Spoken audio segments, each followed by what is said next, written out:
Il va parler.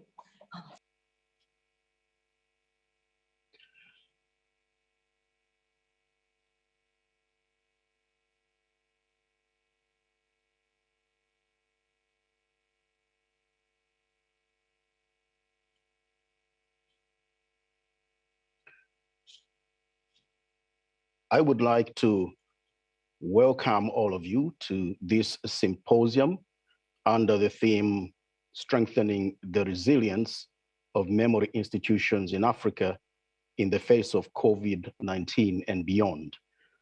This event is co-organized by UNESCO's Memory of the World Program and the National Archives Administration of China. My name is Faxon Banda. I am Chief of the Documentary Heritage Unit, which manages the Memory of the World Program. I am participating remotely from the Republic of Korea, where I'm currently on mission. My task this morning is very simple and rather ceremonial. I will be moderating session 1, official statements and keynote speech. But before I do that, I would like to register a special word of gratitude to the National Commissions for UNESCO in Africa, which stepped up to the challenge to nominate participants not only for this symposium, but also for the capacity building workshop that will be held tomorrow, targeting certain memory institutions in Africa. This is UNESCO's pragmatic attempt to equip these memory institutions with the requisite knowledge and skills to effectively respond to public emergencies beyond COVID-19, which is still frustrating efforts at preservation and accessibility of documentary heritage in archives, libraries, museums, and other hoarding institutions. While addressing national commissions, let me take this opportunity to remind you that the UNESCO Secretariat has relaunched the Memory of the World International Register. A letter addressed to permanent delegations to UNESCO and their national commissions has been written to this effect. May I call on you to encourage memory institutions in your country to consider nominating an item of documentary heritage for possible inscription on the register. The Memory of the World Secretariat is at your disposal for any assistance in this regard. Contact us directly. Without much ado then, I have the pleasure to introduce and call upon Mr. Tofik Jelassi, Assistant Director General for Communication and Information at UNESCO in Paris. Relatively new, he will be addressing most of you for the very first time. And so it is my pleasure and honor to invite him to deliver his remarks on behalf of UNESCO. Mr. Jelassi, please. Thank you very much, Faxon. Good morning, good afternoon, and good evening, depending on the place from where you are connected. I am very pleased to welcome you to this online symposium entitled Strengthening the Resilience of Memory Institutions in Africa in the Face of COVID-19 and Beyond. 1 year after the first COVID-19 outbreak, the pandemic continues to rage across the world, and we continue to suffer its impacts, including our collective memory. We mourn the terrible loss of lives, especially among the elderly, our grandparents, teachers, traditional culture bearer, who took with them part of our collective wisdom, history, and knowledge. We lament the closing of libraries, archives, and museums, too many of which will not reopen. A world facing complex challenges is also at increased risk for global crises in the future. This is the reason why it is vital to ensure that cultural and memory institutions are strong, resilient, and fully capable of effectively responding to emergencies. Libraries, archives, and museums are custodians of documentary heritage that help us understand the past and imagine the future. Archives in particular are key in documenting the present, including the COVID-19 pandemic. This is important not only for scientific research, but also for accountability and transparency. However, these memory institutions have suffered greatly during the pandemic, as their day-to-day work has been made virtually impossible. In May 2020, UNESCO organized an online consultation with over 60 staff from libraries and archives from countries across Africa to hear about their experiences. This symposium builds on the outcomes of that consultation, which revealed the urgent need for emergency management plans and for enhanced capacities to deal with crises. In a recent survey of memory institutions conducted by UNESCO's Memory of the World program across the world, 63% of respondents indicated that they do not have a written emergency management plan. This percentage is all the more noteworthy since 43% of these institutions reported partial or total loss of their records and collections following the disaster. The loss of documentary heritage not only means the disappearance of items with outstanding aesthetic and technical value, but also the loss of the world's heritage, history, and identity. Therefore, it is our shared responsibility to safeguard documentary heritage. At the start of the COVID-19 pandemic in 2020, UNESCO issued a statement calling for increased investments in documentary heritage. This is especially urgent for African countries whose response to the pandemic has been constrained by a lack of financial, human, and other resources. Although we still have a long way to go, there are ways in which we can all contribute. Member states, documentary heritage professionals, the scientific community, and international organizations such as UNESCO. Your Excellencies, ladies and gentlemen, with a view to making this vision concrete, we could, to begin with, support African memory institutions in their efforts to document this pandemic, with a view to constituting a base of archives that could then allow us to confront public health emergencies. We can also contribute to strengthening partnerships between those institutions and their counterparts in other regions of the world. This symposium is a step in that direction by bringing together African and Asian memory institutions with a view to sharing the lessons that have been learned and mutually to support one another with the expertise needed to prepare for emergencies.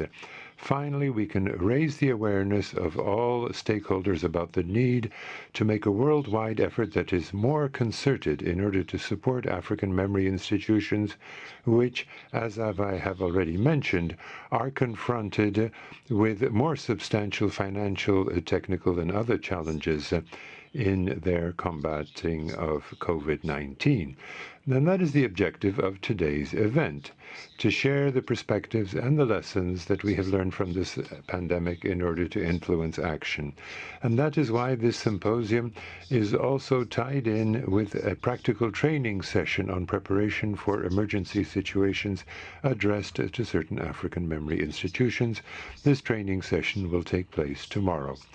And then on the 21st and the 22nd of September next, we shall continue this conversation, this discussion, during the worldwide political forum organized by UNESCO's Memory of the World program that will be devoted to, quote, the reduction and the management of disaster risks for the sustainable preservation of documentary heritage, end of quote. I would like to thank the administration of the National Archives of China for its inestimable support today. We are pleased to exchange with them on their inestimable experience on archive management. And on that note, I would like to wish you a fruitful session. And I invite Mr. Wang Shaozheng, the Deputy Director General of the National Administration of Chinese Archives, to take the floor. Thank you very much for your attention. Thank you. 谢谢你们。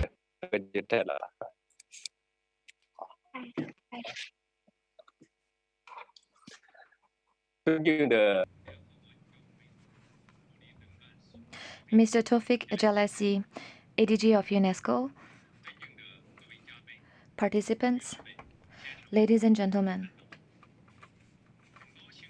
It's a great pleasure to participate in the symposium as co-organizer representing the National Archives Administration of China, entrusted by Mr. Lu Guoqiang, Director General of NAAC, and on behalf of my institution, I would like to extend my sincere gratitude to Mr. Tawfiq Jelassi and colleagues at Documentary Heritage Unit for their efforts in organizing and preparing this event. My sincere thanks also go to the experts and panelists who will share their experiences and exchange views very soon. Due to COVID-19, the symposium on strengthening the resilience of memory institutions in Africa is held in a hybrid mode, and I would like to thank you for participating, and I would like to greet you warmly from Beijing. COVID-19 has brought significant changes to our work and life, and has also had a profound impact on the preservation and use of documentary heritage. In March 2020, a statement was co-issued by UNESCO and its partners, calling on memory institutions to address the challenges and turn the threat of COVID-19 into an opportunity for the development of documentary heritage. NAAC highly appreciates the initiative and fully recognizes the importance of documentary heritage in the fight against COVID-19, as mentioned in the statement. Following the outbreak of COVID-19, NAAC issued the notification requiring archival departments at all levels in China to collect and provide access services to archives during the pandemic. Then we carried out strategic research and issued special rules and regulations on management of archives on emergency responses. The pandemic is a serious challenge we face, which has also tested and improved our ability to respond to emergencies. That's why, when invited by UNESCO to cooperate in organizing this event, in which we can share lessons learned from our responses to COVID-19 with memory institutions in Africa, we accepted the invitation and provided support with great pleasure.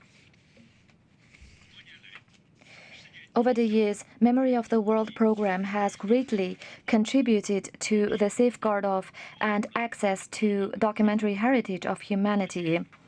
NAAC, which is responsible for the implementation of the program in China, values its cooperation with UNESCO and has participated in many activities of the program. We submit nominations for MOW registers actively. So far, 13 items of Chinese documentary heritage have been inscribed in the international register, 12 have been inscribed in the regional register, and we have also established the national MOW register, in which 142 items have been listed. In line with the proposal of the Subcommittee on Education and Research, we have set up 4 MOW knowledge centers in Macau, Beijing, Fujian, and Suzhou since 2016 and have become important part of the network of MOW knowledge centers. As a member of MOW Committee for Asia Pacific, we participate actively in its activities and take initiatives to host seminars and workshops so as to create platforms for project communication. These efforts have not only helped the dissemination and development of MOW program in China, but also contributed to the progress of Chinese documentary heritage preservation and access. Our deep ties with Africa prompted us to participate in and provide support to today's event. China is the world's largest developing country, and Africa is the continent with the largest number of developing countries. We enjoy profound friendship of long history.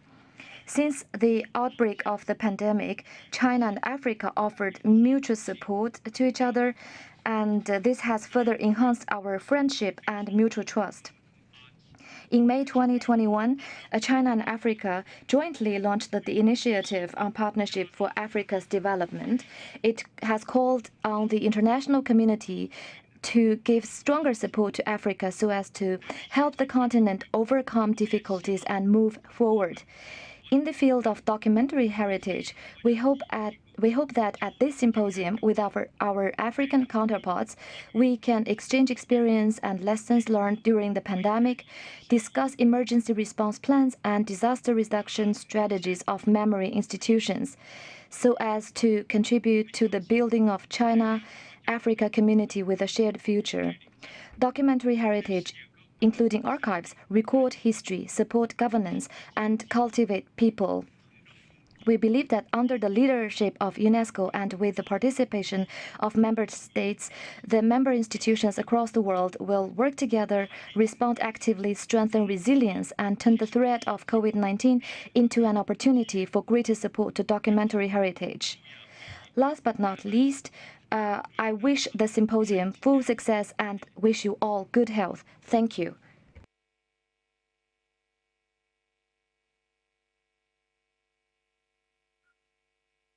I would like to thank both Mr. Jealousy and Mr. Xiaozong for their remarks.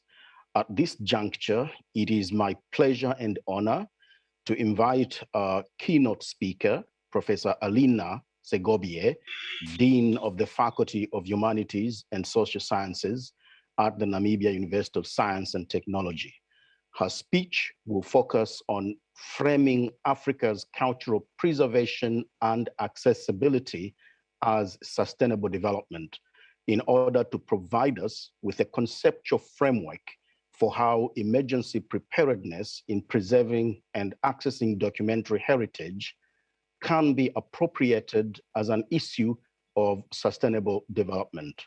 Professor Segobier, please. Good morning, good afternoon, colleagues. Thank you very much, Dr. Banda. I'm very pleased to be invited to this UNESCO meeting. Especially, I would like to extend my thanks to the team who oversaw the program of the symposium. I would like to acknowledge the support of the National Archives and Administration of China in partnership with UNESCO for this opportunity. In 2015, I had the opportunity to present a keynote speech for the 81st GA of IFLA.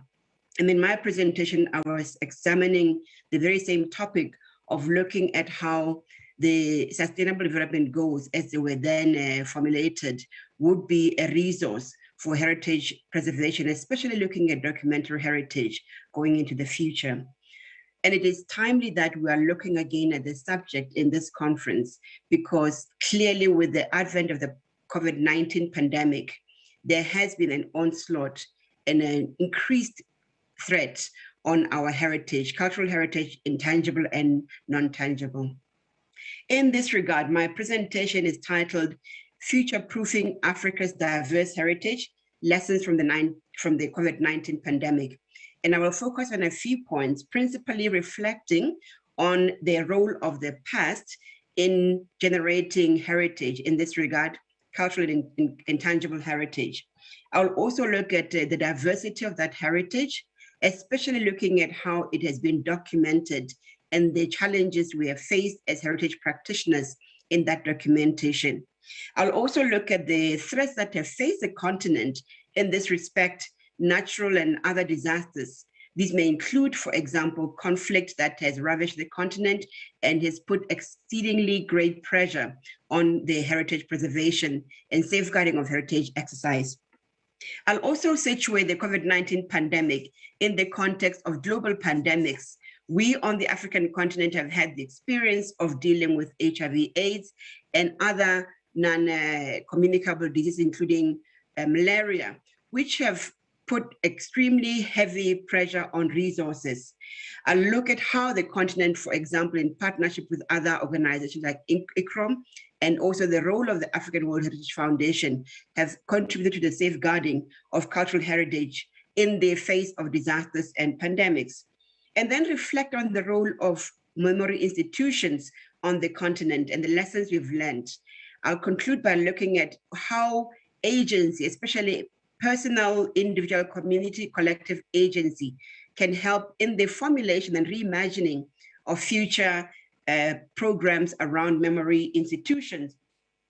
In looking at the future, one has to look at the opportunities the pandemic has presented.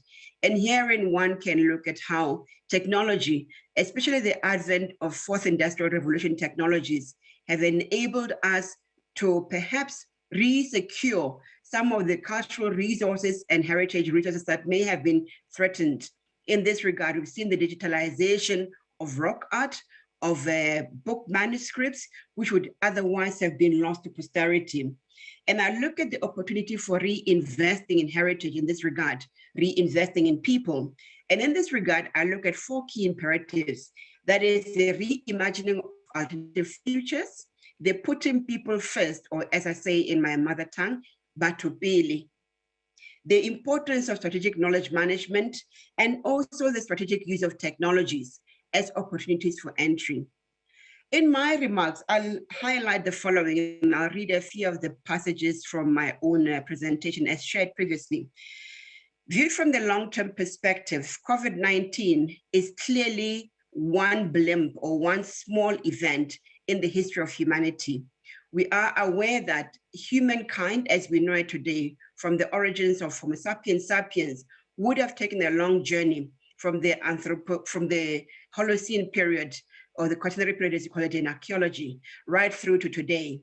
However, in the last 50 or so years, or the Anthropocene as it has been named, we've seen the advent of transformations on the ecological systems and the human landscape systems, which have been brought on by technology. These have presented increasing challenges, especially in the context of climate change, where you have lost significant amounts of not only natural pristine landscapes, but also have seen the increased pollution of nature by humanity. The transformation through human activities like mining have left deep scars on the continent. Similarly, we've seen through the last 5,000 years, the rise and fall of civilizations across the African continent. We are familiar with the Egyptian, Meroitic, Sudanic civilizations.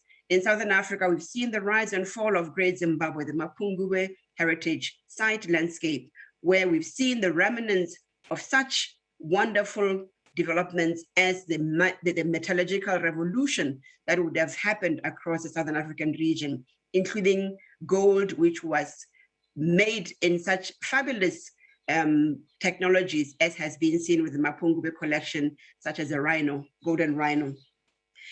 COVID-19 is not an isolated pandemic across the history of humanity. However, in our modern day context, it has become one of the biggest threats because of its multiple and intersecting impact on humanity. In this regard, the question is asked, how can we reimagine sustainable heritage, especially documentary heritage, going into the future? My presentation focused on the following position, that we first need to start with the human being. And in this regard, one can note that there has been, especially across the African continent, a call for decolonization of knowledge, especially the importance of recognizing the epistemologies and also the knowledge system of African people.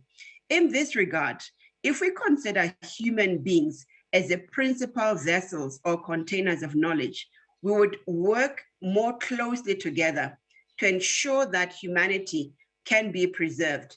And in this regard, the whole idea of a holistic formulation of well-being of the human person, especially to protect them from insecurities, including conflict-inflicted insecurity, hunger, disease, and other forms of deprivation, can assist us to begin to reframe the conversations around human preservation. And I believe that on the continent, the richness of the oral heritage, especially the knowledge contained in our oral indigenous traditional knowledge systems, such as, for example, the knowledge held by griots, is one departure point where we can begin to explore how we invest resources. In the context of this conference, however, one wants to focus on documentary heritage. And I draw attention to the diversity and richness of this heritage. As archaeologists, we are familiar with the importance and richness of rock art. However, we're also familiar with the impact that conflict has had on rock art across the continent, from the Sahel across Eastern Africa to Southern Africa. Rock art sites have been subjected to extreme violation in the form of defacing of rock art, the pillaging of such sites, and also defacing of such rock art in the context of conflict. The onus and preservation of these art forms should not only lie with government-supported institutions, but with all communities who live therein, around and across the landscape where these monuments are. So it is in this context that a call for the reduction of conflict, especially extreme conflict, in the context of rock art preservation is critical. Beyond rock art, there are documentary textual manuscripts that we are familiar with. I believe on the continent, the project that was spearheaded between the South African government, the African World Heritage Foundation, and UNESCO to preserve and conserve for posterity the Timbuktu manuscripts comes to mind. However, the ongoing conflict and threatened status of this rich heritage in Mali draws attention to the importance of not only integrating an approach that builds in peacekeeping and peace building within and across the landscapes where these heritage sites are located, but also in ensuring that going forward, peace mediation and peace building becomes one of the core pillars of ensuring and safeguarding the longevity and preservation of documentary heritage. In this regard, pandemics may have pushed many into extreme poverty. However, there's an opportunity that has emerged, especially in the context of the fourth industrial revolution. Technology, especially technology that enables us to capture, in terms of audio and visual documentation, lived experiences of people, give an opportunity to ensure that we can assist individuals and community to document the lived experience of not only COVID-19, but other pandemics. We're familiar with, in the context of the HIV/AIDS pandemics, projects that were supporting young children, for example, the memory shoebox that enabled young children to capture, store, and contain the memories of their loved ones. However, in the context of the pandemic today, it may be that we need to deal with it from a different angle.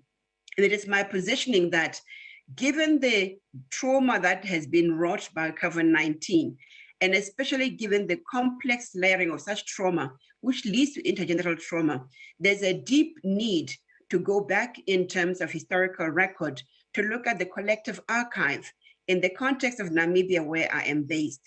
I believe that looking at, for example, the history of the genocide, the apartheid experience, lived experience, the collective experience of people, not only of Nama, Herero, and San origin, but of all people in Namibia, in terms of the lived experience of intergenerational trauma and the current challenge of gender-based violence, makes it imperative that we begin to document with a historical lens, but still with a futuristic and optimistic perspective using technology.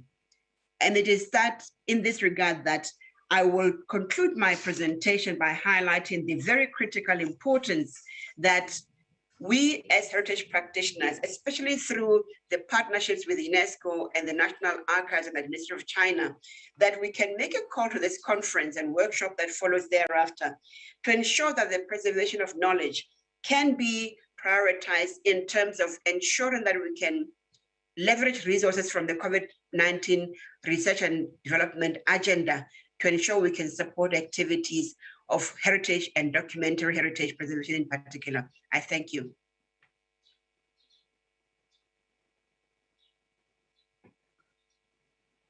Thank you very much, Professor, for those compelling arguments in that speech. I believe that these issues will be taken up throughout this symposium, as well as during the capacity building workshop. This marks the end of session 1. I would like now to hand over to the moderator of the second session, Mr. Bumi Alegbeleye, who is from Babcock University in Nigeria. Over to you, Professor Alegbeleye.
Hello.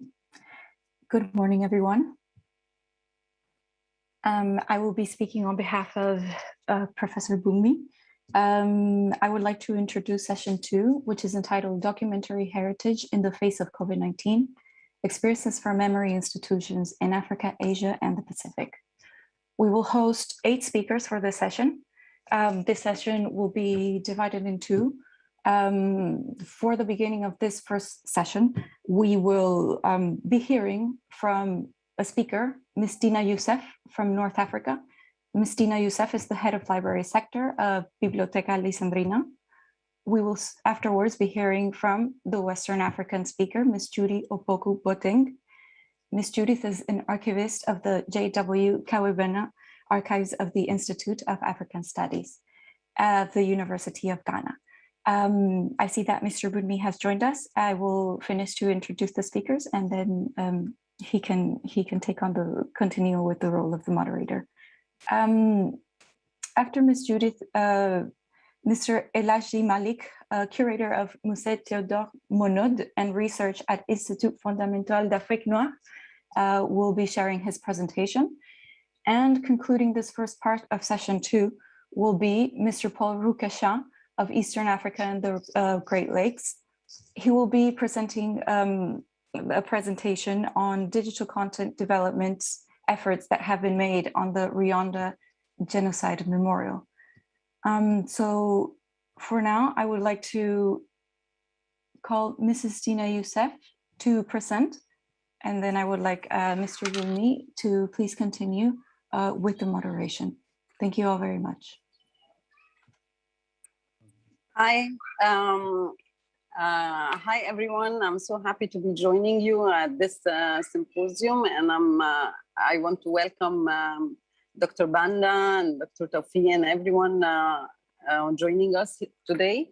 And thank you, Veronica, for your efforts for organizing this event and working so hard on every detail for this event. So I will be now representing the libraries, and the libraries as memory institutions have a great role in preserving and providing the widest possible access to culture. And here I want to expand the meaning of culture, because when we mention culture, we cover with this little word many aspects of life.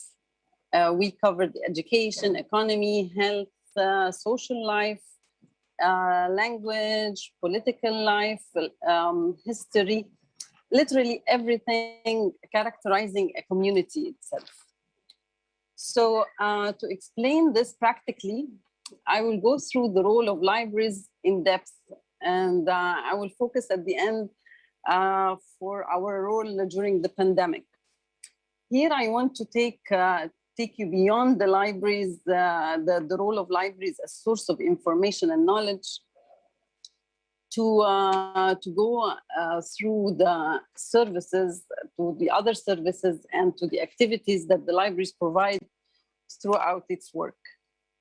The Biblioteca Alessandrina, for example, offers a wide range of services and activities to all categories of users.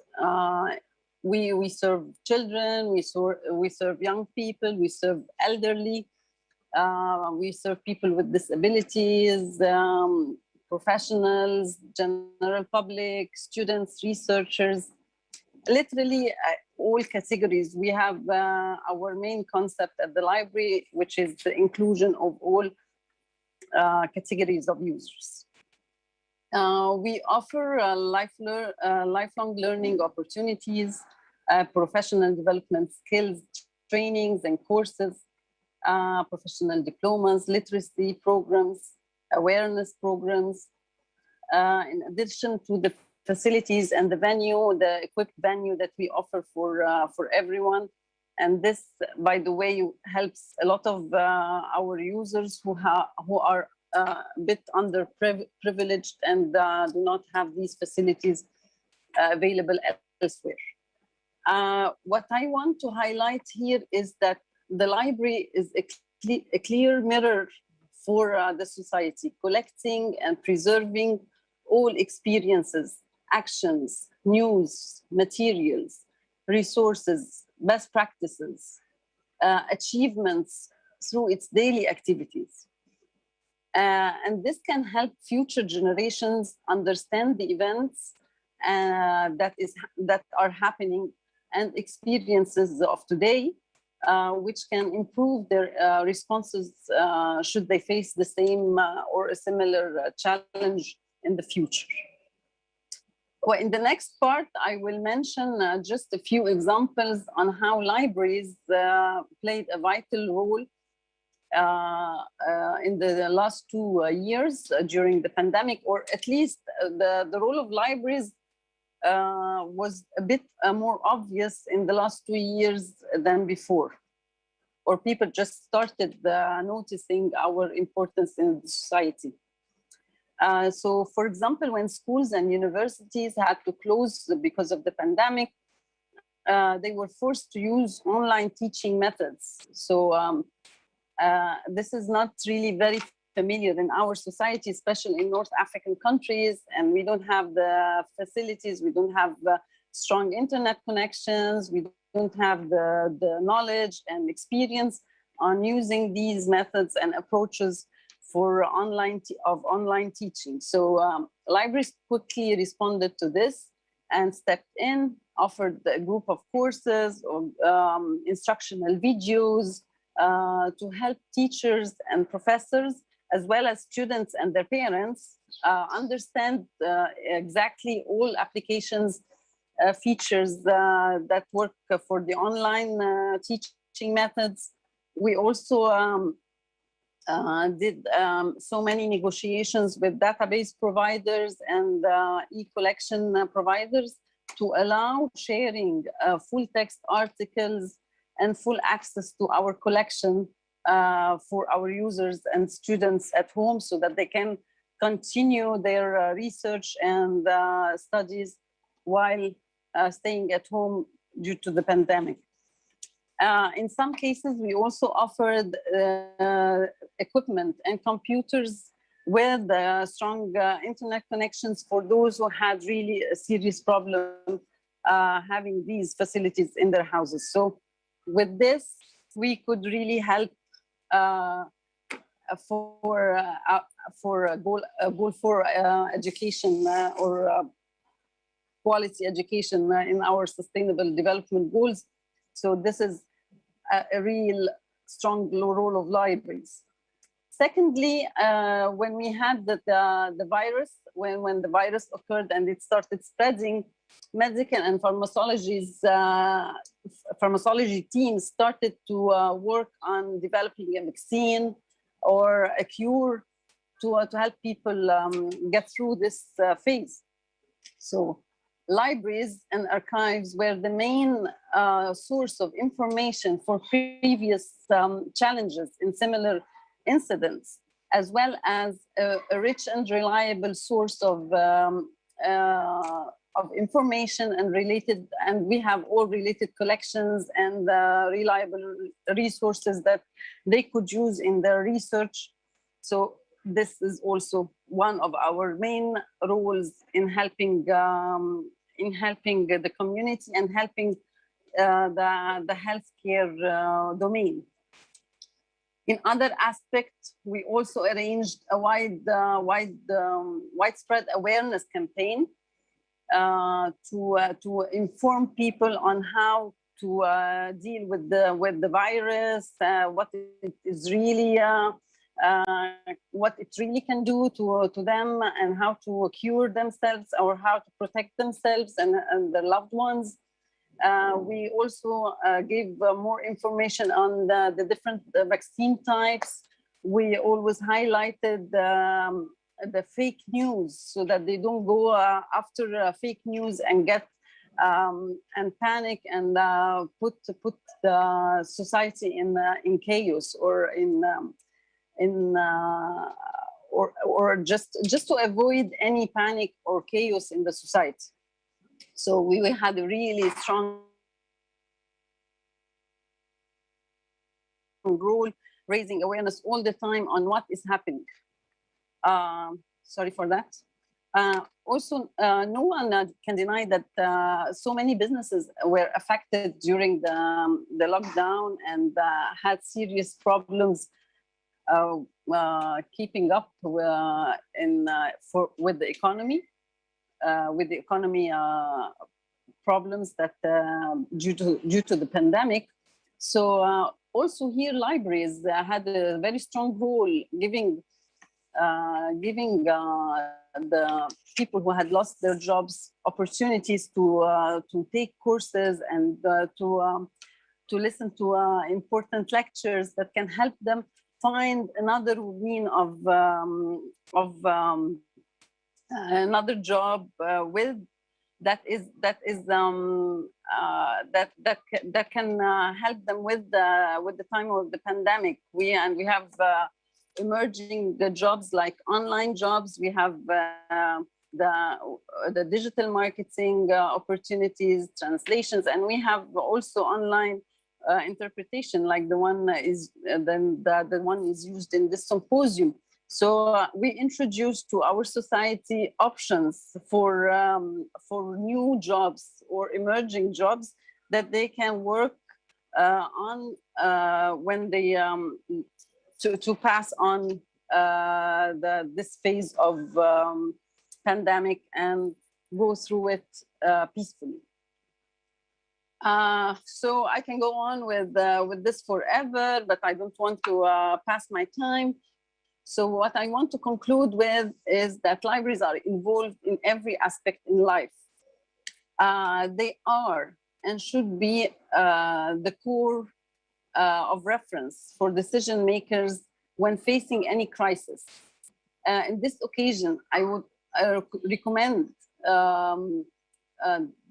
I recommend you all to check the IFLA report on COVID-19.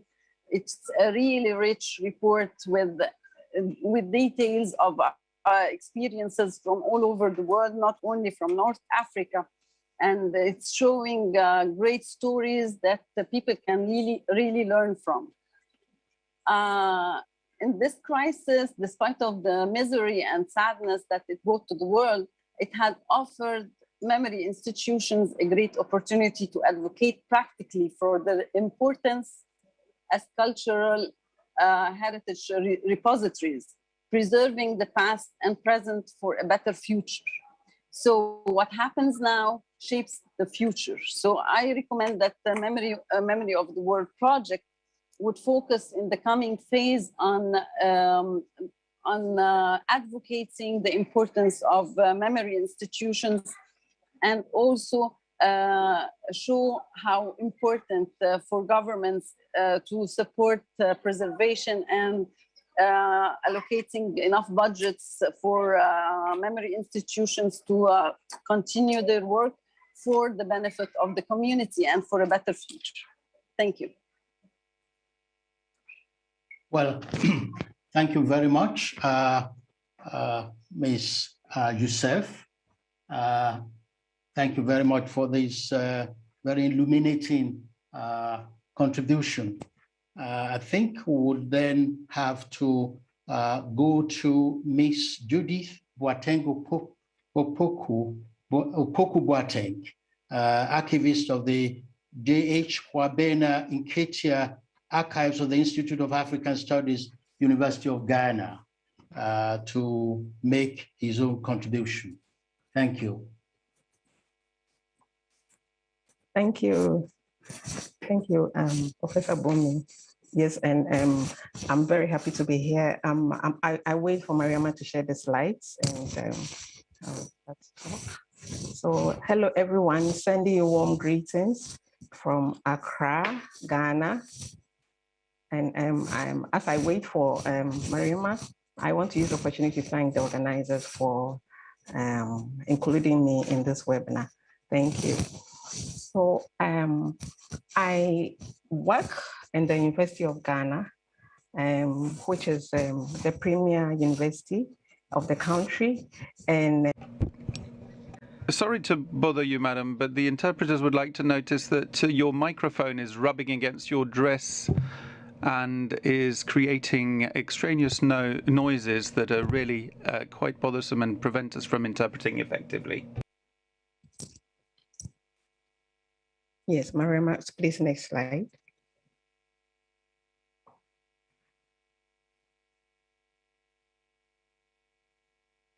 So just to have a look at the beautiful campus within where I work. Please move to the next slide. I have just 5 minutes, so I guess I have to speak faster. So within the university, I work within the Institute of African Studies, which was established by the first president of the Republic of Ghana. And he tasked the Institute to conduct research in all aspects of cultural studies and the arts, and most importantly, to disseminate the findings of these research activities. So the collection, or the first people or the founders of this archive who collected material for the Institute decided to reverse the effects of hegemony and decolonize archival methodology by exerting a lot of efforts in strengthening collaboration between archival institutions and between indigenous communities and the archive. Please, next slide.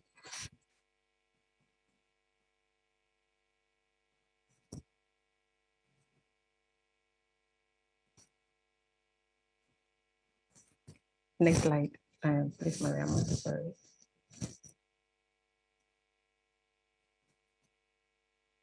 So the archive was named in honor of the first African director of the Institute, who is Professor J.H. Kwabena Nketia. And we have an underlying principle where he quoted, he made a speech in 1961. In 1961, where he stated that African traditional arts should be recorded, they should be preserved. They should not merely be recorded, preserved, but practiced as living arts, right? So that has actually been our underlying principle. So we collect African traditional arts, we preserve, and we make it accessible, but not just accessible, we make it accessible for application. So by doing this, we are not just in touch with the academic institutions, but as again, with the creative industry, we are really engaging so much with the creative industry. So Mariama, please move. Next slide, please.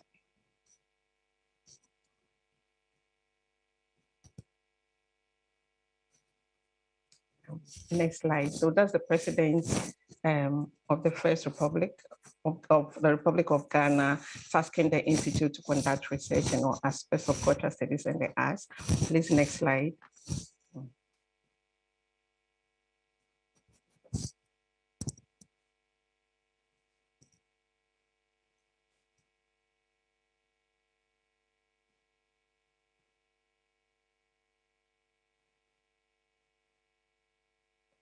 So just to show a picture of the archive, which is situated in the Institute of African Studies. It is called the J.H. Kwabena Nketia Archives, and we collect and preserve and make accessible materials of African traditional cultures. It's not just Ghanaian cultures, it's African traditional cultures. Next slide, please.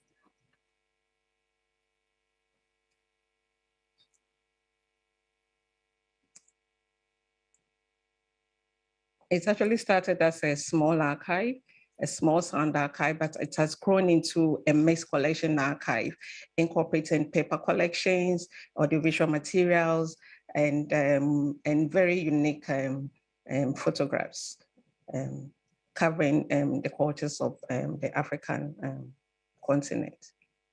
Next slide, please.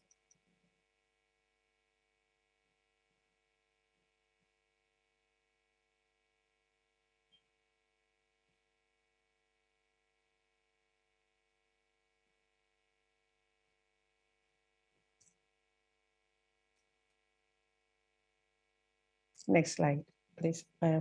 Please move to the next slide. I'm sorry.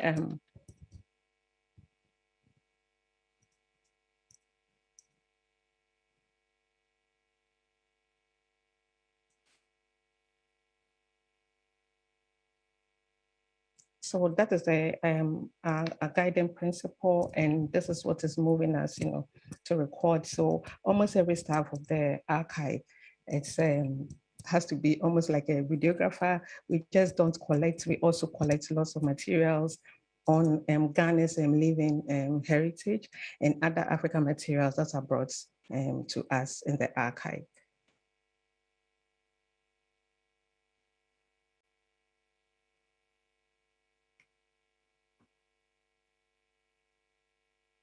Next slide, please.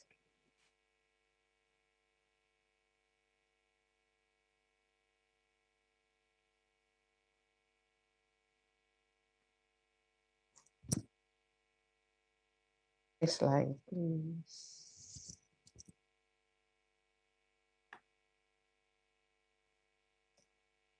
So the archive has grown to welcome lots of international visitors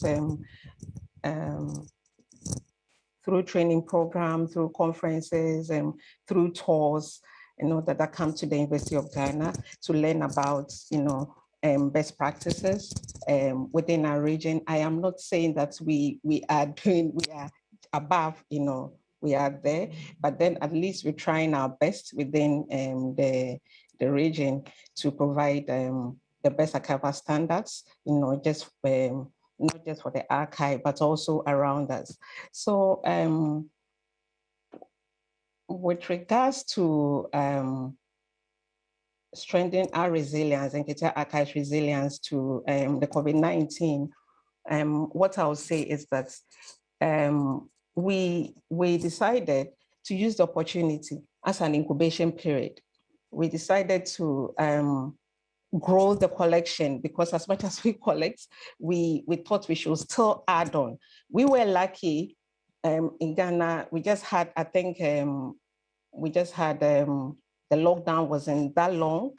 So we had to do, work partially, sometime from home and inside the office. So we decided to embark on a project called Heritage Photo Lab, where we collected photos from individuals and then institutions within the country of very rare photos from the 1950s, 60s, and 70s.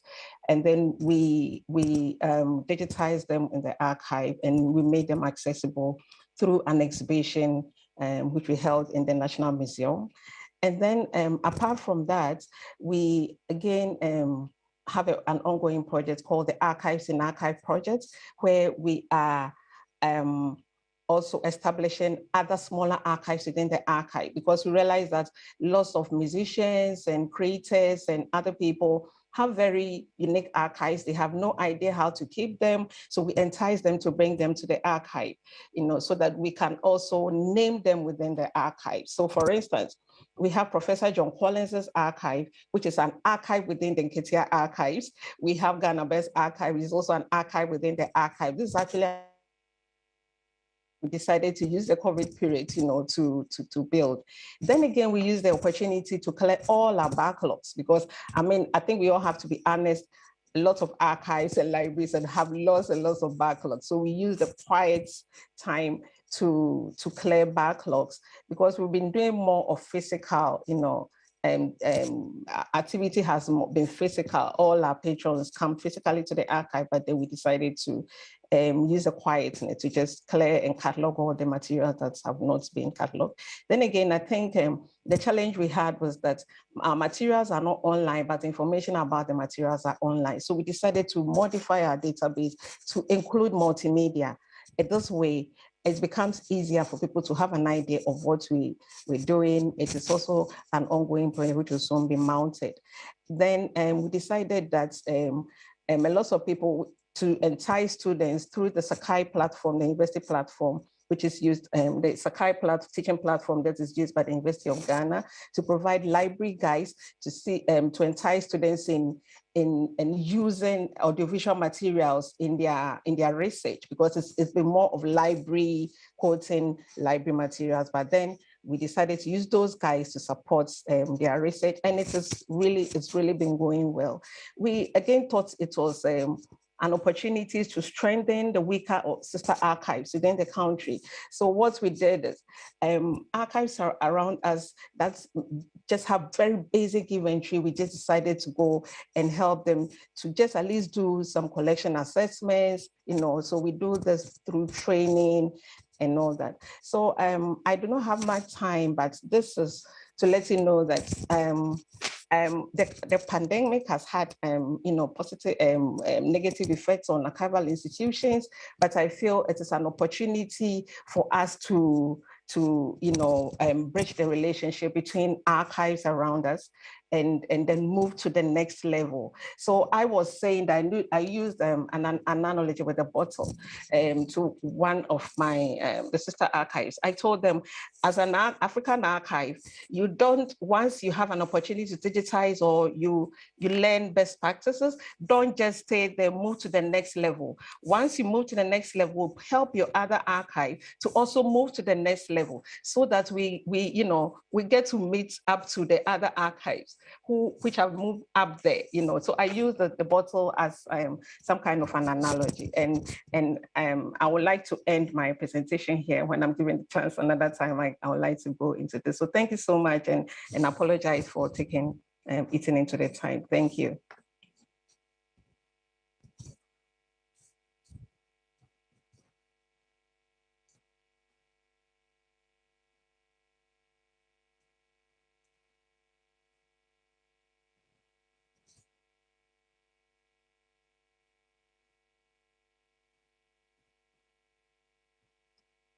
Okay,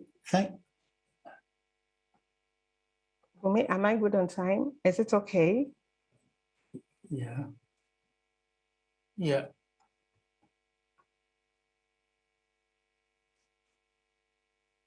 Thank you very much for that very interesting presentation. We have benefited quite a lot from it. We're grateful that you have given us what looks like a snapshot of the situation in Ghana, particularly the Kwabena and Nketia archives. I think on that note, we will want to go to the next presenter, Mr. El Haji Malik Ndiaye, Curator Musée Theodore Monod, and researcher at Institut Fondamental d'Afrique Noire. He's be talking to us next. Thank you very much. Merci beaucoup. Thank you very much, moderator. Good day to all. I'd like to thank the organizers for having been so kind as to invite us to participate in this meeting. I would like to talk about the Theodore Monod Museum and its history and how it has functioned during the pandemic and how it has managed to display resilience. And I think I can manage to do this in 5 minutes, the time allotted to me. The Theodore Monod African Art Museum is part of a group of museums. It's located in Dakar. And I think my sound has been lost, says the speaker, and the interpreter confirms.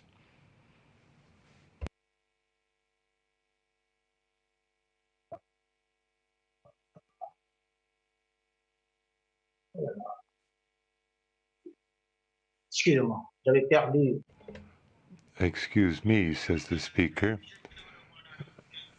So the Theodore Madoz African Art Museum is part, and unfortunately the sound is now garbled. Interpretation will resume when possible. It was in fact set up in 1936. As of 2005, we had 9,000 items reflecting the cultural diversity of the continent. In 2019, we opened an exhibit of items collected by a German Heinzmann. But after 3 months, the exhibition had to close down because of the pandemic. The staff was put on holiday, apprenticeships were closed down, and so we had to find a way of giving visibility to the museum and continue to give some value to our heritage and to give access to scholars and researchers, and also to ensure some sort of a link between the society and the museum. And so a specific strategy was developed for that purpose. We chose to respond directly to the pandemic, but to do this on the basis of self-reflection, of self-analysis, to rethink the museum, its history, and its activity.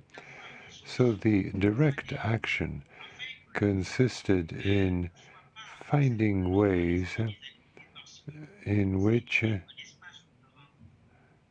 the museum could be more than just a meeting place.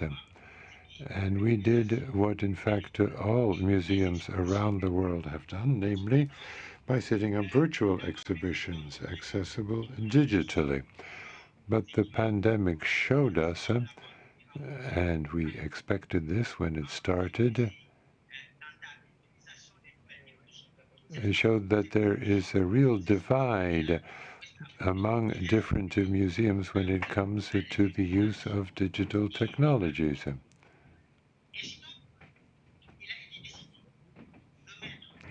And so it was decided, in our case, that during the pandemic, we would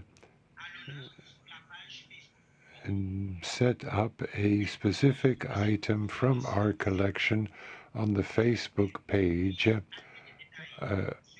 with substantial detail about that particular object.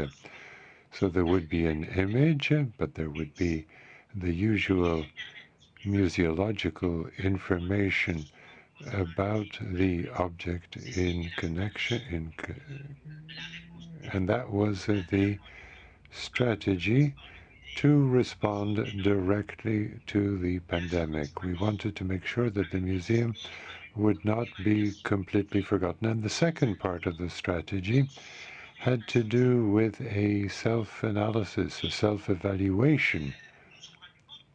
And we realized that not having an internet page, we could take advantage of the crisis with the museum closed down physically for 1 year to set up an internet site with a view to displaying our archived objects, because we have a long colonial and post-colonial history, and the documentary archives were displayed on the internet site, but this was also an opportunity to give birth to a periodical, thanks to cooperation with the Fine Arts Museum. So there is a lot about the history of the Theodore Monod Museum. So confronted with this scourge, we thought, because we had time to do this, we thought that we could also set up a restaurant. That was an old idea that we had, which required some architectural redesigning because the building itself is on the National Heritage List. Now, the restaurant is an opportunity for us, and the sound has been lost again. The interpreter apologizes.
Hello.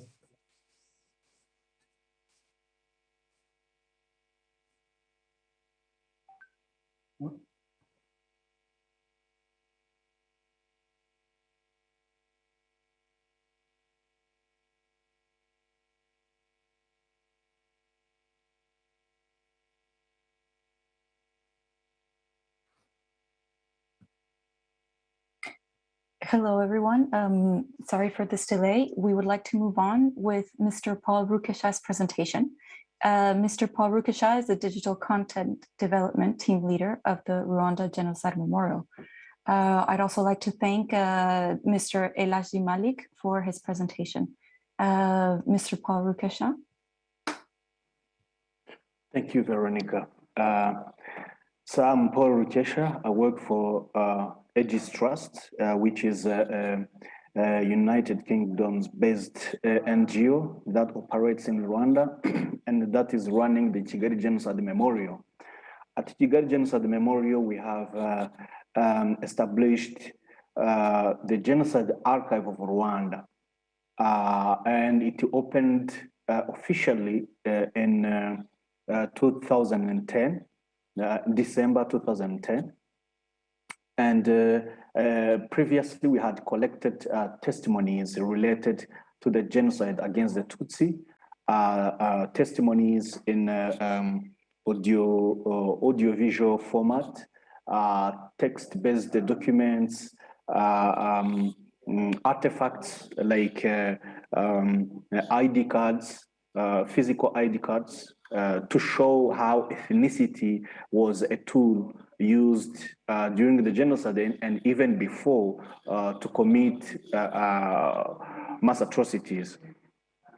So when we opened, we also opened a digital platform that's called Genocide Archive of Rwanda platform, and I will be putting the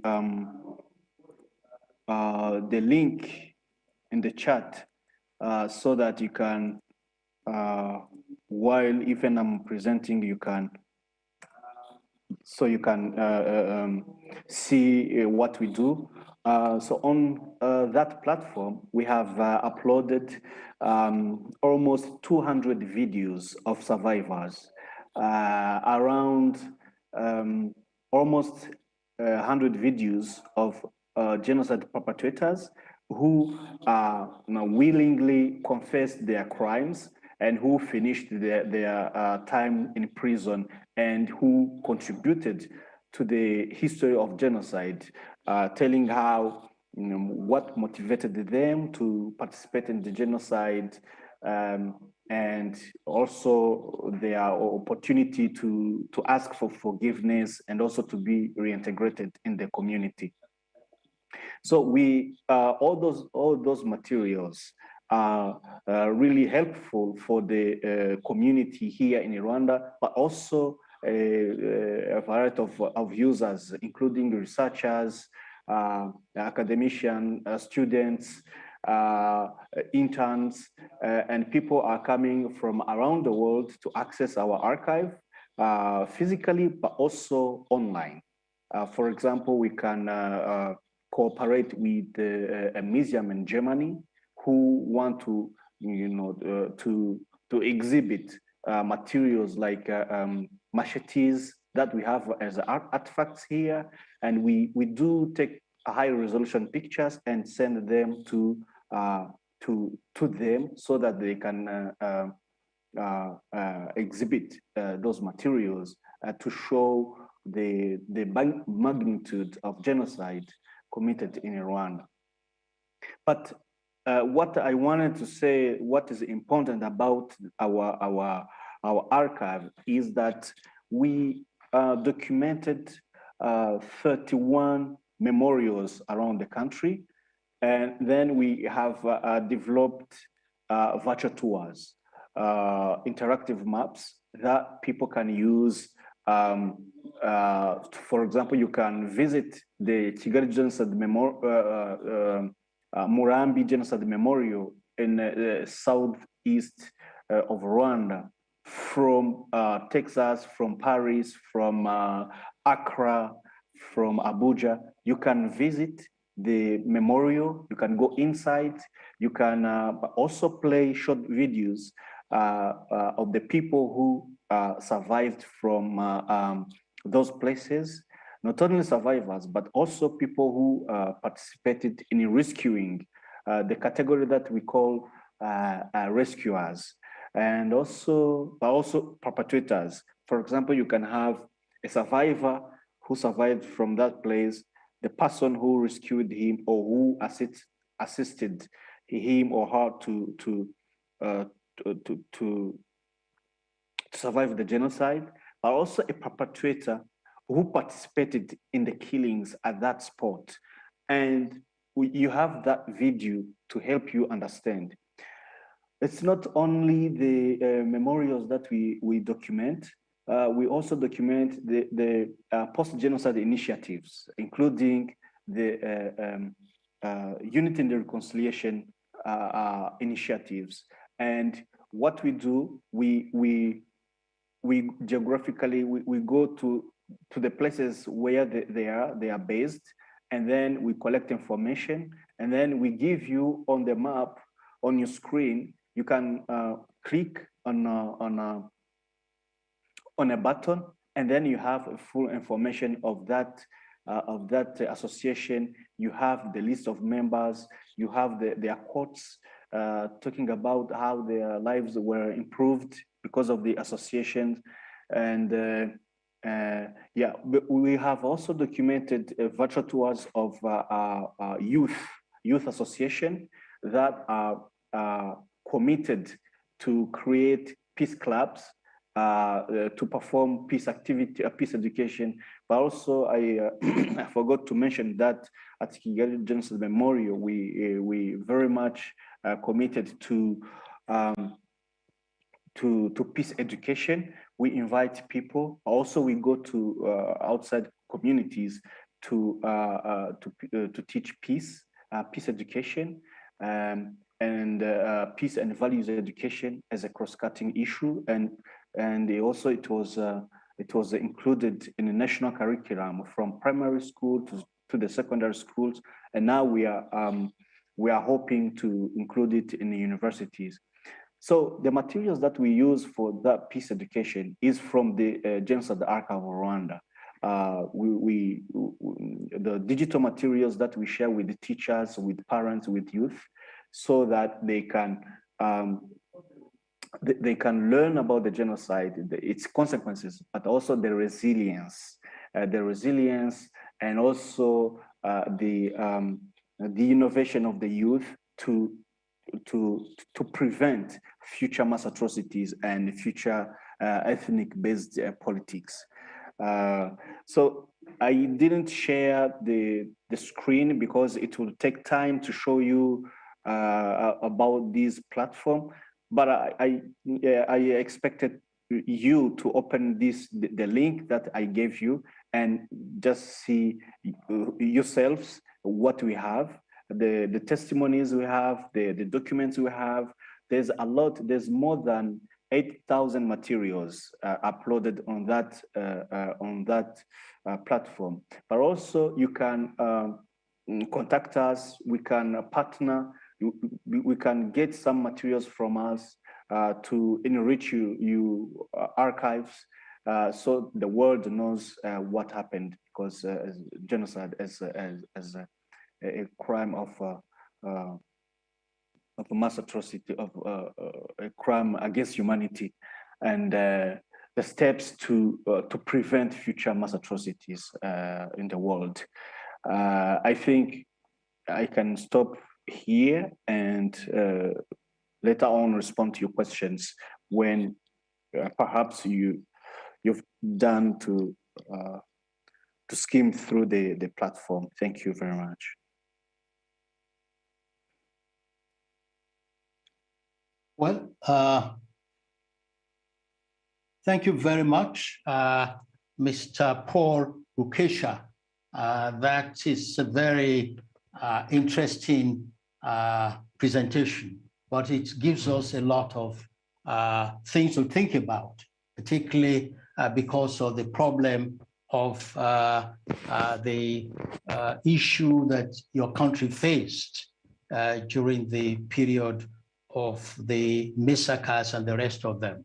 I think at this point, we can go through, just summarize some of the what contributors, presenters have given us quickly. I think I want to start with our first presenter, Ms. Youssef, who has been very, whose presentation has been very illuminating. She came up with the fact that the Library of Alexandria played a very critical role during the COVID-19. And as a matter of fact, all the speakers were actually referring to the fact that the COVID-19, rather than being a disruptive influence on their work, as actually they have discovered a way of improving services in some ways. And the keynote speaker talked about the trauma of the COVID-19. I think speakers have been able to talk about the blessings which they derive from the COVID-19. For example, she talked about the role of the libraries during the pandemic, the fact that they had to deploy technology, they had to revert to online services, they had to provide information for researchers. Particularly, I think, is the information that they gave to researchers who were trying to develop the vaccine. Dissemination of information to all kinds of categories of people, particularly the vulnerable in society. And of course, she mentioned also the need to avoid fake news, avoidance of fake news, which became rampant during this period. And her recommendation, of course, is that government should try to support archives and libraries to be able to provide more services during this period. The next speaker, Ms. Opoku Poteng, gave a case study, I think we would call that, Kwabena Nketia Archives, what they do, the work of the university, the work of the archives, in particular in Ghana, what they were able to achieve, particularly during this period, and that the archives does not only emphasize collection, but also preservation and accessibility to collections, and that these special archives has actually started from a small scale to a larger scale and has grown very rapidly. And she itemized some of the services which they provided. Some of these services, which include digitization of our collections, the opportunity that the COVID-19 gave them to be able to digitize collections, clear backlog of collections, and also relate with stakeholders of all categories. And of course, opportunity to also assist the weaker archives in the country. These were some of the things which were achieved during the period of the COVID-19. Our friend from Haji Malik Ndiaye gives very useful information about what they did during the COVID-19. COVID-19, of course, as he said, hampered the work of many memory institutions around the world. But in their own case, he said that the activities of the museum were not actually hampered too much, because it gave them an opportunity to re-strategize. They were able to rethink, think out of the box, and review their vision. I think this is a very important thing. It's an important contribution, and I'm glad that many presenters have been referring to this, the fact that COVID-19 gave them an opportunity to actually think deeper about their activities. Our friend from Rwanda, Mr. Paul Rukesha, of course, gives us another very, very thoughtful information about the situation in that country, particularly how they coped with the genocide, which was a horrendous one that shook the world during a very short period of time, and lists some of the contributions which their center has been able to achieve, particularly in areas of collecting materials, pictures, audiovisual materials, and the rest of them. This allows them to list the perpetrators of so we can have a list of perpetrators of the genocide, the survivors, and as well as the rescuers, as well as creating 31 memorials in the country. These memorials could be visited without any problems. And of course, they also came up with post-genocide initiatives, which were very, very important. And of course, they had materials. Materials were provided, were created for youth clubs around the country. They are involved also in peace education, ensuring that they provide education to people so that people would understand the horrendous nature of the genocide, as well as avoid this in the future. Of course, this is also a lesson for the world as well. And of course, he tells us that what they have can be actually accessed virtually, and they make it also interactive from any part of the world. This is a wonderful initiative which should be commended by all. I think that takes us to the end of this section. I need to also, I think we can, before we open the floor for questions, I think we need to inform the general.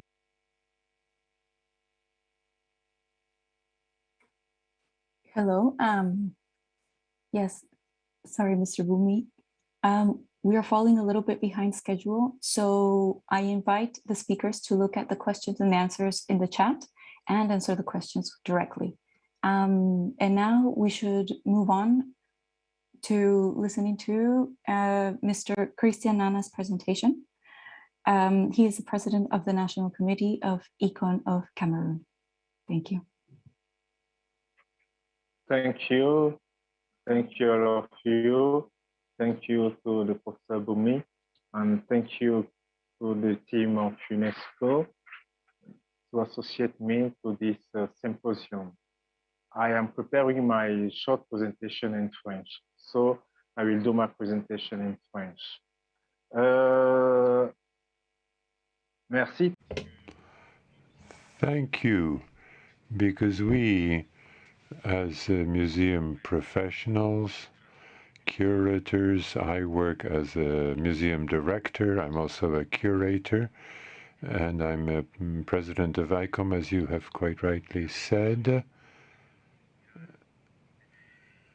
We believe that memory institutions in Africa as a whole need to have more resilience, and I will speak in particular about Cameroon, because COVID has accentuated the problems that we have in the field. And even before the pandemic, cultural heritage in Cameroon was not in a very healthy state. It was not sufficiently enhanced. The added value was limited. It wasn't optimal. And so we, museum professionals, we took the bull by the horns and started even before the pandemic started to try to deal with these problems. There was already a problem of the security crisis in the English-speaking regions of Cameroon, in the northwest and the southeast, and COVID obviously didn't make things easier for museum professionals in those areas. Heritage was already in danger, and in the northwest and the southwest, in the northern areas in particular, in Bawawa, in North Cameroon, and even further north. Of the 10 Cameroonian regions, there are 5 that are in dire straits when it comes to security. And this makes it extremely difficult to protect and to preserve the very rich and diversified cultural heritage. That's also true of natural reserves, where biodiversity is protected in the southern part of the country. There are various monuments, historical sites, and architectural buildings that are in danger. And the COVID-19 pandemic made the situation worse, not only in the insecure regions, but also in the so-called stable regions, because the pandemic has been a scourge not just for the insecure regions, but also in the others supposedly more stable. So the question really is how to rise to this challenge. In Cameroon, we have several problems in this regard. One is a paucity of legislation concerning cultural heritage. We have a landmark law dating from 2003, which calls for protection of the heritage, but the application and decrees are weak. We don't have much protection for people working in the cultural heritage sector. There is also a problem of dissemination of information, even though Cameroon has ratified a number of conventions in the heritage field. There is a dearth of fundamental documentation, so it's difficult to have a real sense of the state of play in this sector. Now, the arrival of COVID is an evil, but with a certain silver lining on the cloud. I mean, we've managed to deal with certain issues, remote working, for instance. Today, we're participating in a conference at a distance. But there is a problem of openness to the internet or access to the internet.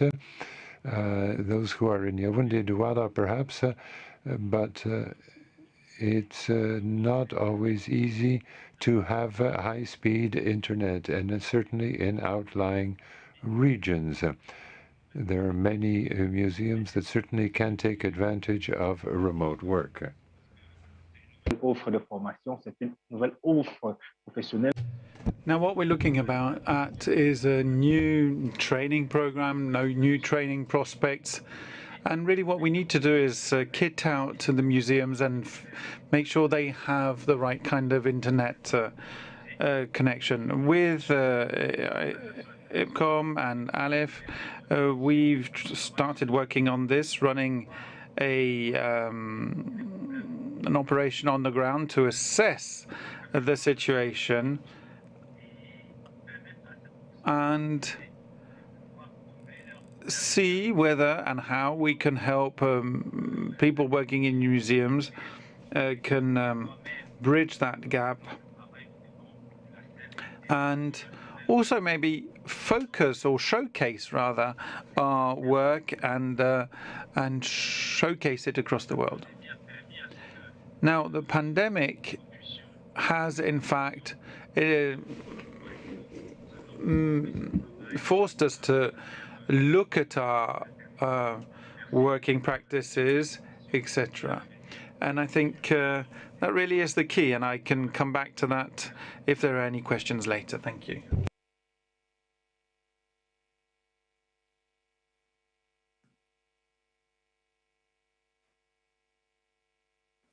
Yes, thank you, Christine. We would like to invite now Gabriel Mohale, acting head and archivist of the Historical Papers Research Archives, University of Witwatersrand. If you have any questions, please feel free to address any of the speakers in the chat box.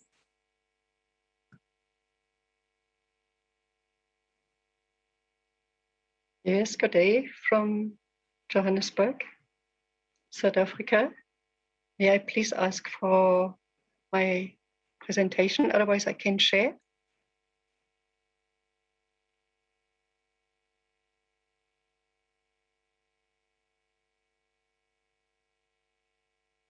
Should I share my screen?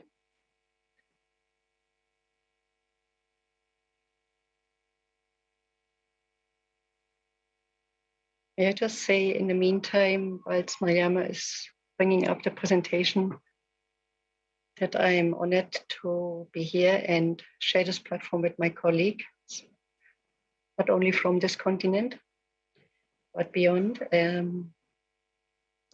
Mariama, should I share my screen?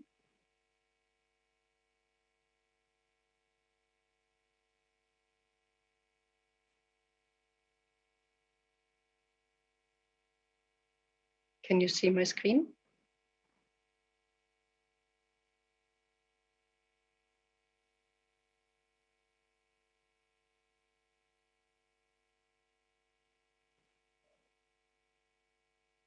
Okay, thank you. Then I will continue from my screen. Yeah, I am presenting from the University of Johannesburg, South Africa. University of Witwatersrand, I'm sorry. Sorry, I can't, it seems I can't continue my slides.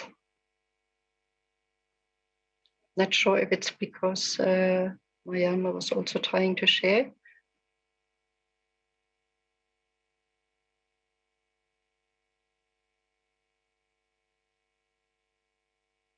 Let me stop sharing. Mariama, could you maybe assist?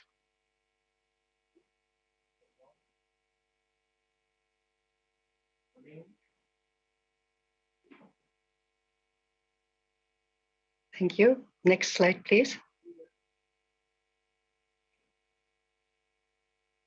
Thank you. Next slide. Comes on slowly. Maybe to first start telling you who we are. We go from, sorry, the previous slide, please. The previous slide, please. Could you please give me the previous slide again? Thank you. We go from what is called a special collection in an Afrikaner library to one of the largest independent archives in Southern Africa. We have more than 3,450 collections. The little corner display that you see on your right-hand side is actually a guide to People's Guide to Archives. We promote archives and democracy, which for us means that every citizen should have the right and the access to archives. The next slide, please. Whilst the next slide is coming up, this presentation, this guide, People's Guide, is available through our website, and it sits on a platform called Isho. So what you see is what we have is kind of everything under the sun. We have manuscripts, we have other document records, photographs, slides, maps, posters, audio tapes, audiovisual, microfilm, stamps, memorabilia. We have paintings, and we have some bound books. And this little collage here is who we are and what we have. Can I please get the next slide? So it stretches, whilst the next slide comes up, it stretches from colonial past into the present. We have implemented an open access archival platform, which is called Access to Memory, ATOM, which we did in 2015. We have on that platform uploaded all of our full inventories, 1,281. And we have also uploaded all of our digitized collections, which amount to some more than 37,000 multi-page PDFs for our documentary holdings, as well as more than 5,400 photographs, all of which are fully searchable. Google finds us, everybody finds us.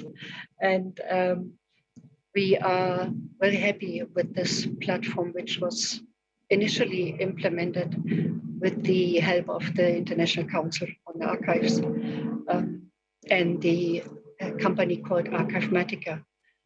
Can I please get the next slide? And whilst the next slide is coming up, just to say that through ATOM, we find what we haven't seen in years. We have a very active digitization center, which we set up from 2010. We have also a very strong and a very purposeful digitization program, and I talk about the issue of purpose.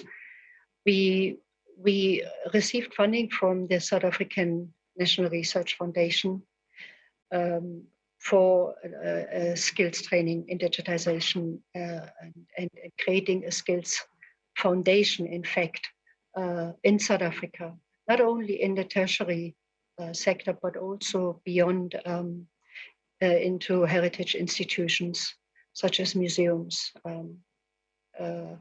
and small centers, as well as civic society holdings. Can I please get the next slide? You see the National Research Foundation has equipped us with, generously with some outstanding equipment. You see the Seuchel overhead scanner, you see Cobra one-shot system. Can I please get the next slide? Thank you. And in presenting this road that we travel, I want to highlight the issue of continuity, resilience, which is informed by continuity, but is also informed by support. And universities, in particular in the Global South, play a very crucial role in providing that resilience, that continuity, and that support, because they can provide stability and reliable infrastructure. They have the intellectual capacity. They also have a vested interest in the heritage holdings that they receive for teaching, learning, and research. And universities are also, of course, positively represented through the holdings that they support and advance in the light of many government institutions that are battling to provide these services and these resources. I'm nearly done. We would also strongly support to seek funding opportunities outside your own institutions in collaborations for your projects, but importantly, very importantly, to drive that resilience, to uphold your daily operations through such funding opportunities. It is imperative to strengthen, as I said, the professional and technical skills base, which we have done like through the National Research Foundation. It is also important to make your program sustainable. Can I please get the next slide? And the pandemic has very much pushed for all of these, where digitization is not the only answer, but also to collaborate more widely. And you see here the ICA map of archives are accessible, which was very important for us to be found throughout the pandemic. And even though you see it is slightly empty, the map of Africa, there are a lot of fantastic institutions. We have collaborated widely through programs like African Digitization Initiative, which ran from 2009 to 2015. It was supported by many universities on the continent. And I would strongly encourage all our colleagues to put themselves onto such maps and to continue sharing and collaborating. Thank you again for this opportunity.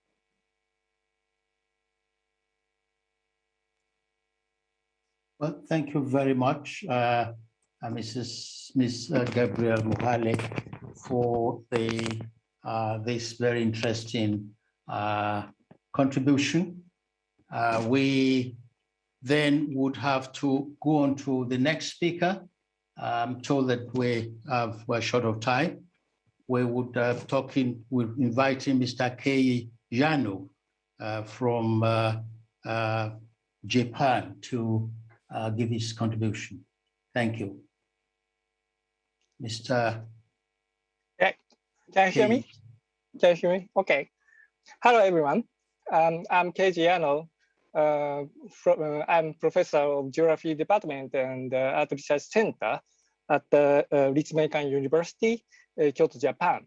It's a great honor to be able to speak to you today. I would like to thank UNESCO and the organizer and the moderator for kindly inviting me to speak here today. Today, I would like to talk about our experience on Data Gion Festival initiative in COVID-19 disaster. Okay, my slide probably several parts. Firstly, I would like to show brief introduction to Gion Festival in Kyoto.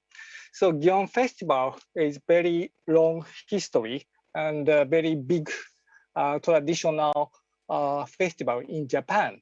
So basically, Gion Festival occurred July for 1 month.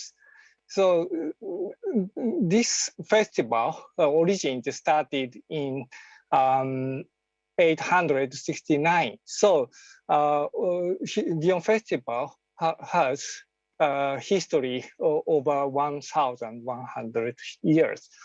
So, and also in 2009, so this festival was registered as an intangible cultural heritage in UNESCO. Okay. Now, I would like to show motivation of this project. Art Research Center, I belong to this center, established in 1998. Art Research Center is a national center for data archiving for Japanese arts and cultures, supported by Ministry of Education in Japan. So Art Research Center has been digitally archiving, accumulating spatial temporal information of various of tangible and intangible cultural resources, heritage. So last year and this year, Gion's festival is unfortunately basically canceled. Main event in Gion Festival is canceled. So affected by the spread of the new coronavirus. So at Research Center, we try to create a data archive, data museum of Gion Festival last year. So that is a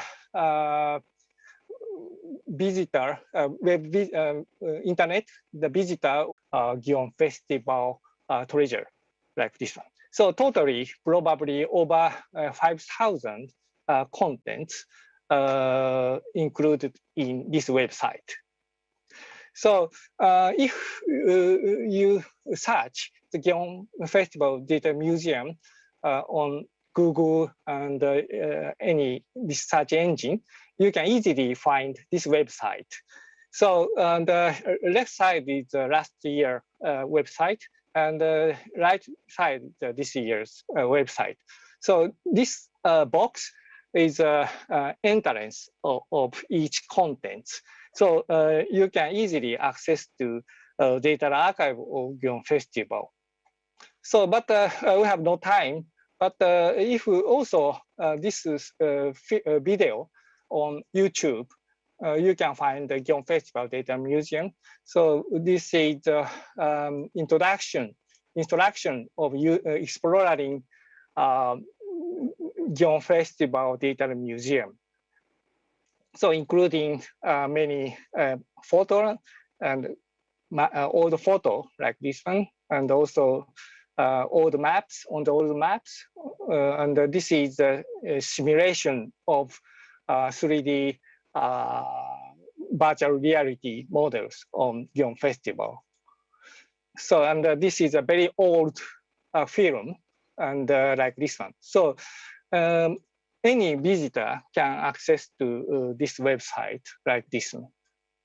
Okay. So this is the next slide. After that, we research about the impact of this Gion Festival Data Museum using the Google Analytics. So last year, we had over 5,000 users and from outside of Japan. So totally 59 countries in the world. So so many visitors we had. And also this is just one month. So each day we have many users like this one.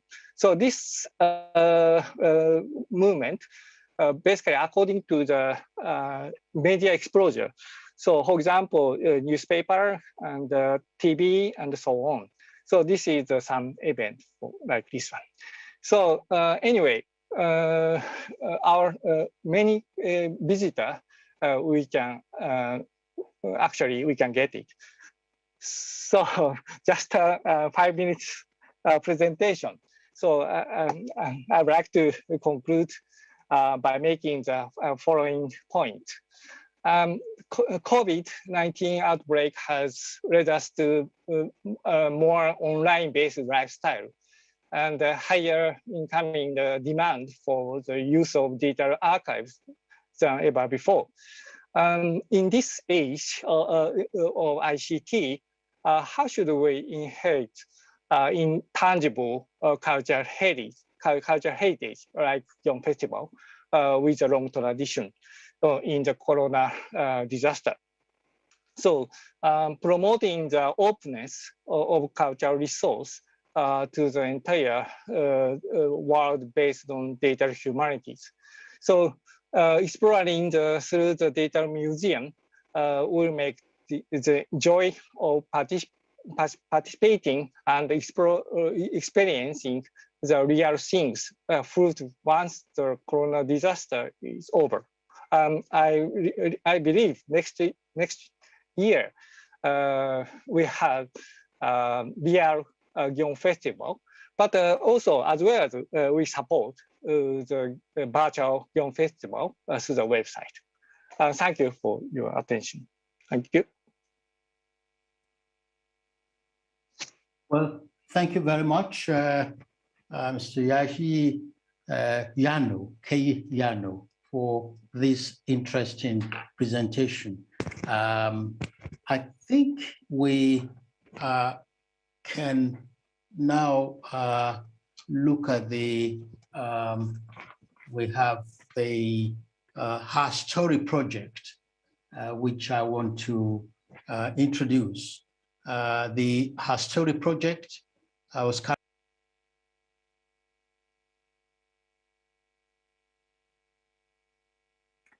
Yes, sorry to interrupt, Mr. Bumi. We still have one speaker left for session 2. He is, the last speaker representing Asia and the Pacific, Mr. Ding Dishing. He is the division director of the supervision department of Archives Institutions and Records Office of the National Archives Administrations of China. And I just wanted to say that after Mr. Dishing's presentation, we will be showing the video that you were just mentioning, which is the Her Story project, which was produced by our colleagues in Asia and the Pacific. So thank you very much, Mr. Bunmi, and to all of the speakers. We can continue now with Mr. Ding Dishing's presentation.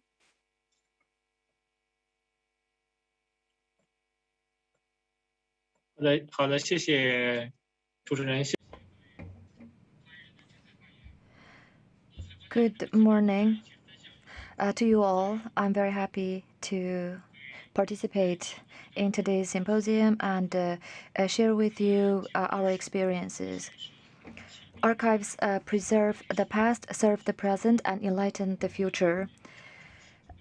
China's archival departments attach great importance to the management and use of archives on public health emergencies. During the COVID-19 pandemic, we worked on the following 3 aspects. The first one is that we stressed. Actually, I have a PPT presentation. I don't know if I can share it or. Okay, now it's fine. Next slide, please. Next slide, please. Well, first, we stressed macro guidance and let archives authorities fulfill their functions and roles.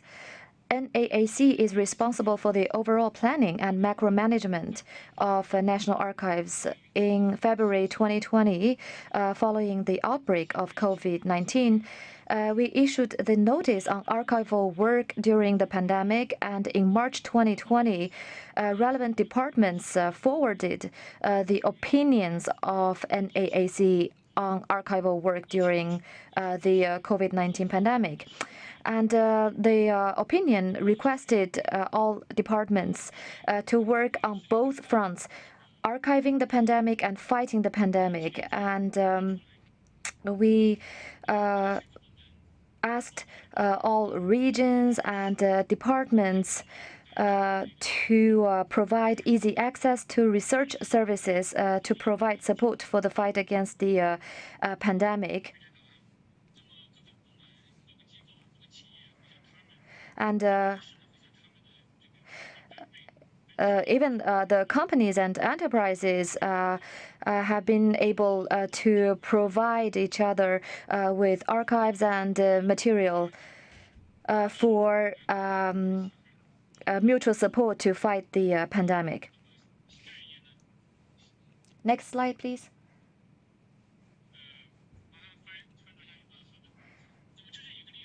Here is an example.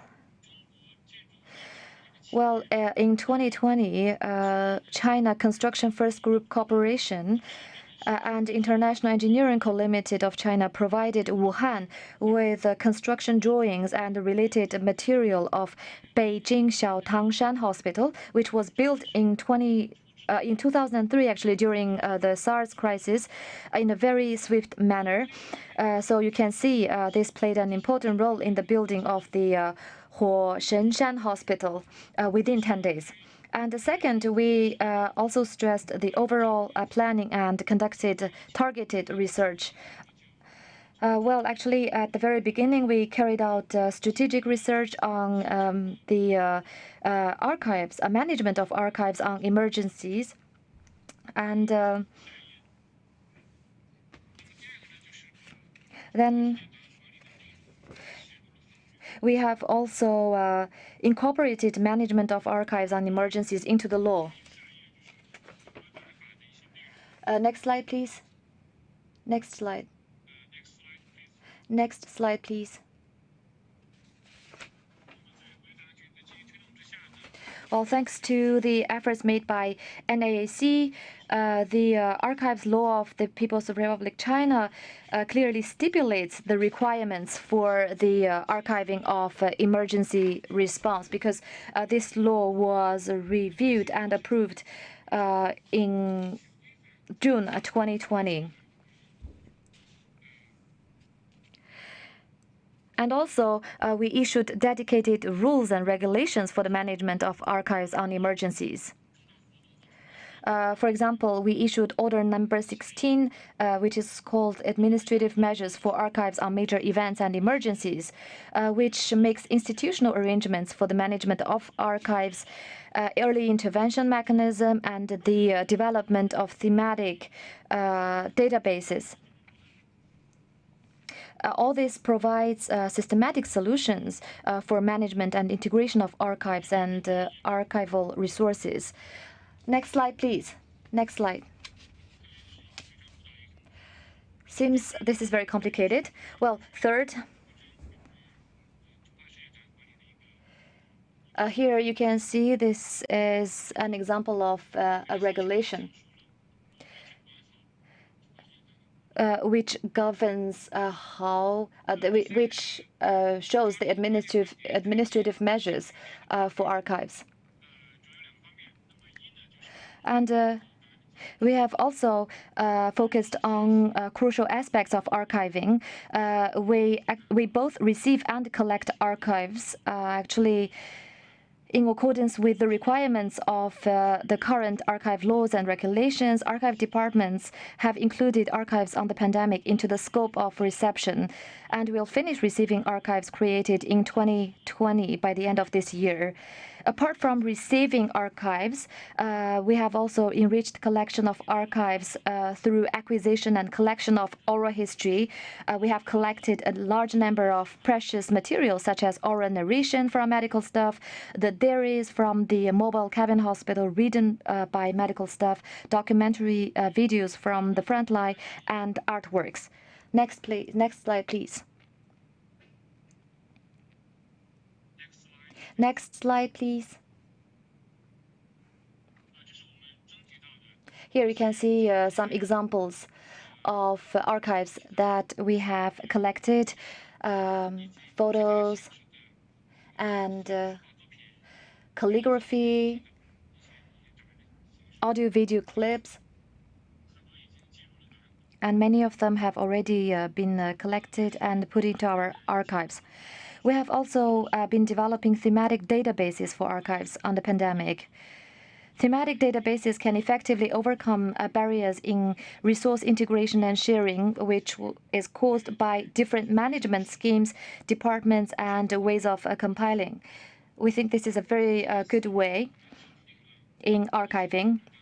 And in April this year, we published the work plan for the collection of archives on the pandemic and specifications for archives catalog and data, which clarify the requirements for filing and collection, set the standards for catalog structure and format, data naming and storage of archives.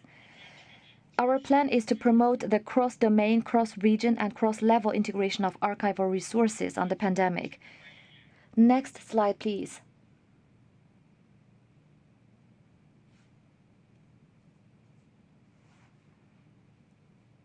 Next slide, please. Please continue.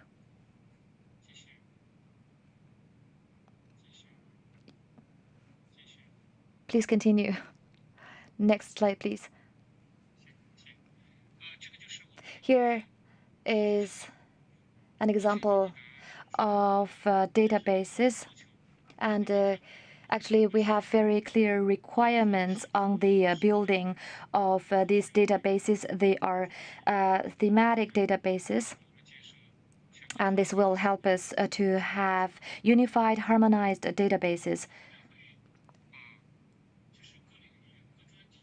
And as I have already mentioned, our plan is to promote the cross-domain, cross-region, and cross-level integration of archival resources on the pandemic and complete the national thematic memory databases. And our goal is to preserve memory and enlighten the future and make contribution to China and the world. Thank you very much.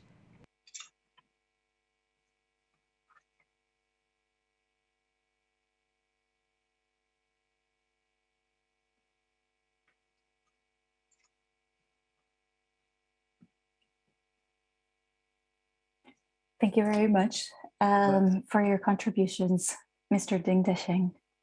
I would like to now introduce the video which we have prepared on the Herstory project. The Herstory project is carried out by the Memory of the World Committee for Asia and the Pacific. It was launched in March of this year, along with the exhibition Women in History. The project aims to identify, preserve, and promote access to documentary heritage collections that illustrate significant achievements of women in history. It tells her stories, the history from women's perspectives, in addition to showcasing collections that contributed to raise the status of gender and equality. The following video illustrates women's contributions, resilience, and roles in the face of disasters, crisis, and conflicts. And the stories of these videos are taken from the collections inscribed on the Memory of the World International Register. It shows how these women's work promoted peace, education, and public health at that time. So we will be showing this video during our 5-minute break. Please enjoy, and we will see you soon for our last session, session 3, on emergency preparedness and disaster risk reduction strategies for memory institutions. Thank you all so much.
Ladies and gentlemen, dear colleagues, may I invite you to come back for the meeting, please? Thank you very much for your participation. I'm Wendong Li from the National Archives Administration of China. I'm pleased to be the moderator for session 3. On this session, we will discuss how to strengthen resilience, emergency preparedness, and disaster risk reduction for memory institutions. 3 speakers will introduce their research and experience to us. The first presenter is Dr. Alina Asamoah Hassan. Dr. Alina Asamoah Hassan is the Executive Director of African Library and Information Association and Institutions, and also the chairperson of Ghana National Commission of Mo Program and the Secretary General of African Regional